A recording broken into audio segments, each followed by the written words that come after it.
Developed by Rocksteady Studio and directed by Sefton Hill, with a license from Warner Bros. Gaming Division, the Arkham series is one of the most groundbreaking games both narratively and mechanically in the action-adventure genre apart from the Uncharted series. The segment I will be talking about Arkham Knight, which is a direct sequel to Arkham City. The 12-hour long narrative that is embedded within the game makes the game emotionally invested. Moreover, us the players have the ability to become one of the finest DC characters, the Batman, along with his sidekicks Robin and Nightwing. Set within a dark and mysterious Gotham City that embodies Batman's character as a mortal vigilante beating thugs to a pulp with his bare hands at night, Rocksteady Studio is able to accurately depict and translate his deep conflicts to video games. The Arkham series hands down is recognized as one of the biggest and best gaming franchises in history, with a faithful translation of a coveted comic book character to the gaming space. Okay, let's talk about the economic benefits and the economic context of this game. Unfortunately, the PC port of the game has received wide criticism for being lackluster, laggy, and less than playable version.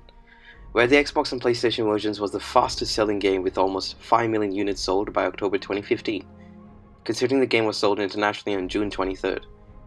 In terms of the PC port, which is dismal due to not being properly optimized, publisher Warner Bros. Interactive had to temporarily pull sales from all sites, whereas Steam had to permanently stop selling the game due to a negative review for the PC affecting the site's reputation overall. Let's talk about the socio-cultural context. The ability to explore the entirety of Gotham City within the gaming environment and being able to interact with it causing real-world implications in the game. Depending on your decisions with all of this Batman's impressive resources, you're able to completely delve into the character, his trials, tribulations upon his questionable naive ideals.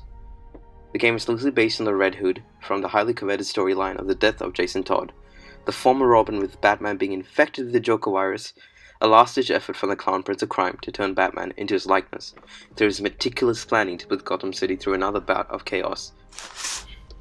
The game is primarily third-person, although there are many first-person sequences.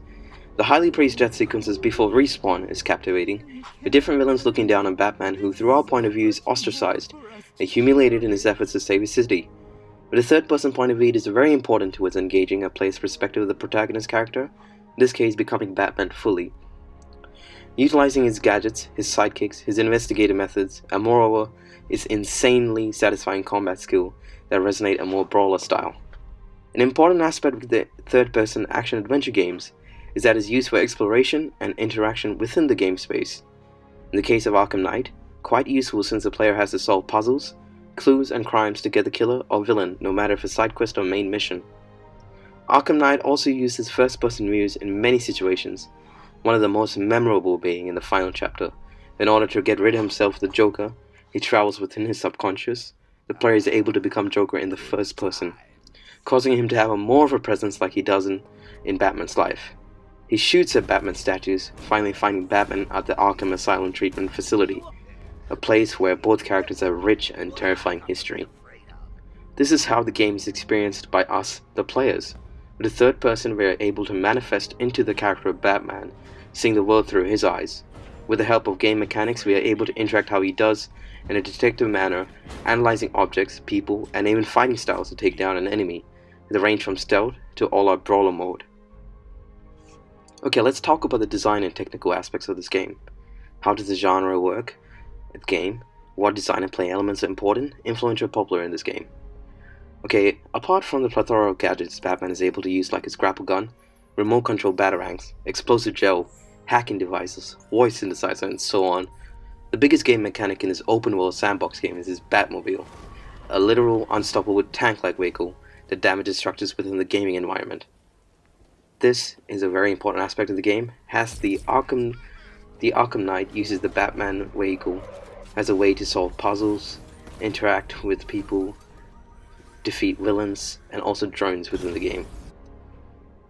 The environment is completely interactive, partly due to the variety of side missions that have other storylines.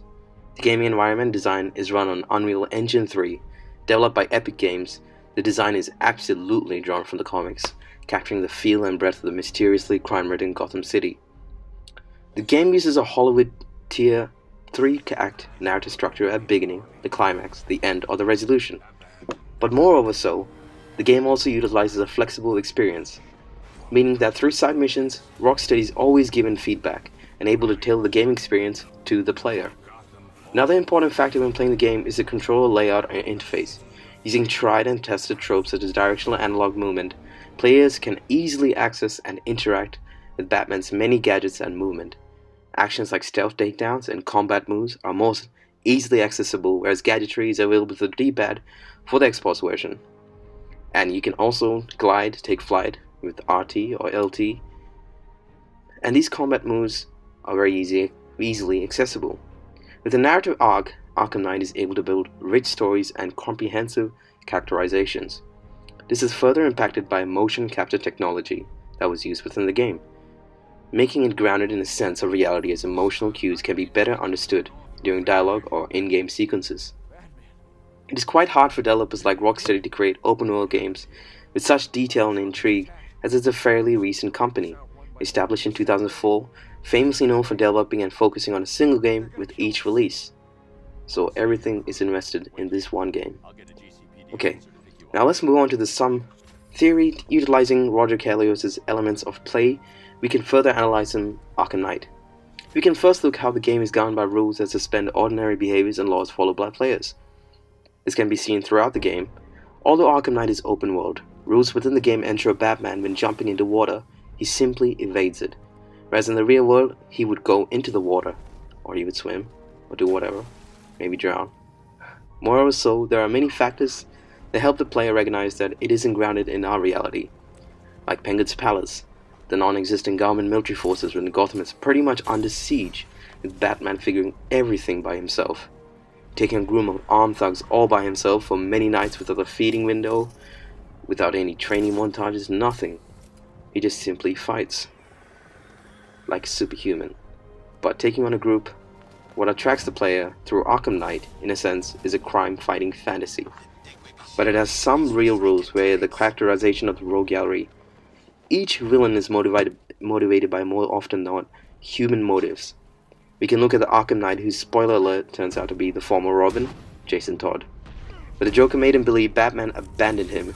This abandonment turned his hope into hopelessness, his resentment into pure rage, coming from the belief Batman abandoned his son and replaced him with another Robin so easily with no time. Another mode to look at would be the competitive aspect, which is a major motivation for people to participate. We can see this in AI challenges across the game, the Batmobile against drones and puzzles, or Batman vs Gotham's criminals, each requiring you to meet a certain XP in order to upgrade. This XP helps you unlock items that helps you take down bosses, which usually is like gadgets, or explosive gels, or new armor, or upgrading your armor, your cape. In my opinion, one of the biggest strong points in the game is the sound. I've never heard a game sound so good. And this strong implementation and focus on music, sound effects give the game a more immersive experience. As you glide through the buildings, you can hear the wind on your cape.